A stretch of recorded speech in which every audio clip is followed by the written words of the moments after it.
This file was not meant to remain open, and yet it found you. You are now entering a recorded field transmission from the Department of Lost Places. This is archive entry 001. The subject of this record is known only as the garden that remembers every season. Its exact location cannot be plotted on any conventional map. In fact, it is not said to exist in a single location at all. It is said to appear only when the mind is no longer certain which season it belongs to. The first recorded observation was made by a department surveyor who described an unusual shift in atmospheric continuity. They reported walking through an ordinary stretch of countryside, unremarkable in every measurable sense, when the air began to change its texture around them. Not temperature, not humidity, but texture, as if winter and spring had briefly overlapped in the same breath. The path ahead did not end, it softened. Grass became less like vegetation and more like memory attempting to hold shape. And then, without transition, the garden was there. Not entered, not approached, simply present. The gate, if it can be called that, was never described as opening. Instead, it was described as remembering it was already open. Ironwork entwined with flowering vines formed a structure that seemed less built than grown through repeated seasons of attention. Every rusted hinge carried a different climate. Every crack in the wood suggested a different year. Inside, the garden does not follow linear time. It cycles through it, but not in sequence. At one moment, autumn is present in full authority, leaves falling with deliberate grace, as if each one has chosen its moment carefully. And then, without warning, spring arrives beneath it, not replacing autumn, but existing beneath it like a second emotional layer. Surveyors consistently report a sensation of recognition, not recognition of place, but of feeling, as though every season ever experienced is still happening here, simultaneously, waiting to be noticed again. The trees are the most unusual feature. They do not grow, they accumulate. Branches carry blossoms, snow, and dried leaves at the same time. One observer described it as watching time refuse to choose a direction. There is a central path that appears to lead deeper into the garden. However, no two surveyors agree on where it goes. Some say it leads to a greenhouse filled with perpetual summer. Others insist it leads to a frozen pond beneath a sky that has forgotten noon.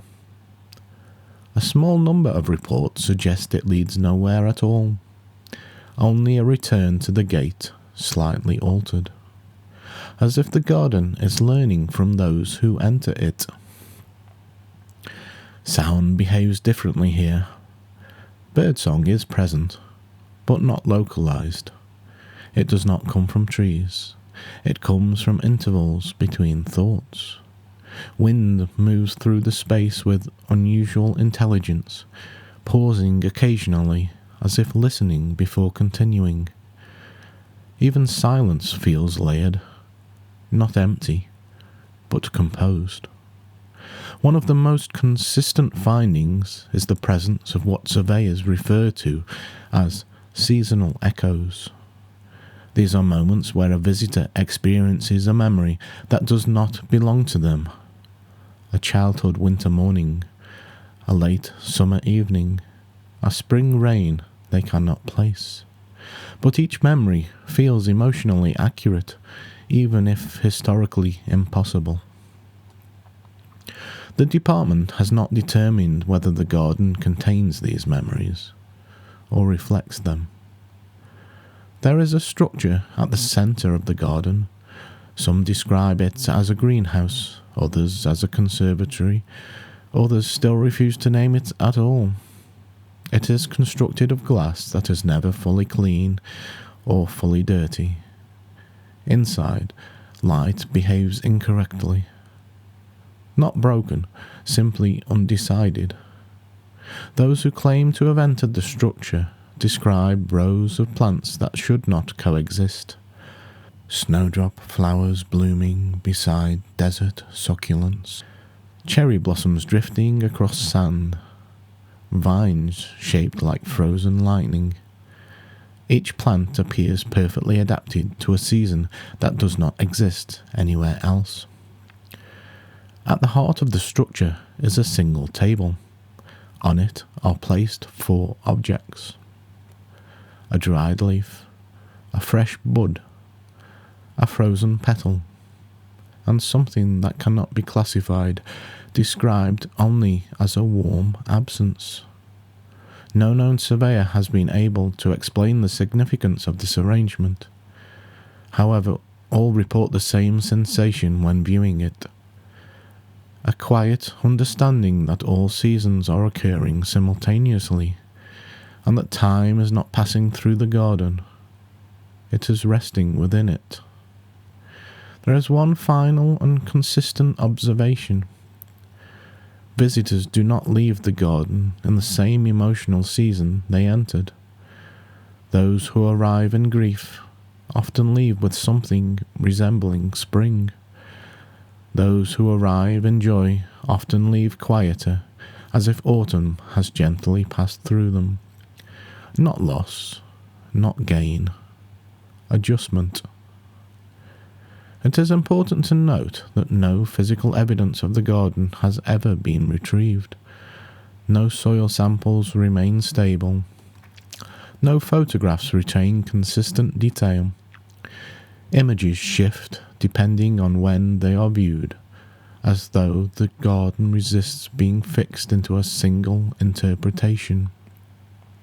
And yet, multiple independent reports describe the same final experience. Standing at the gate once more, looking back, and realizing the garden has not remained behind them. It has simply stopped being visible, like a season that has finished observing you. The department classifies the garden that remembers every season as type, seasonal memory construct, non-linear habitat, emotional continuity site, access level, unrestricted in theory, unrepeatable in practice. Final note from the archivist. There are places that exist to be found. There are places that exist to be forgotten.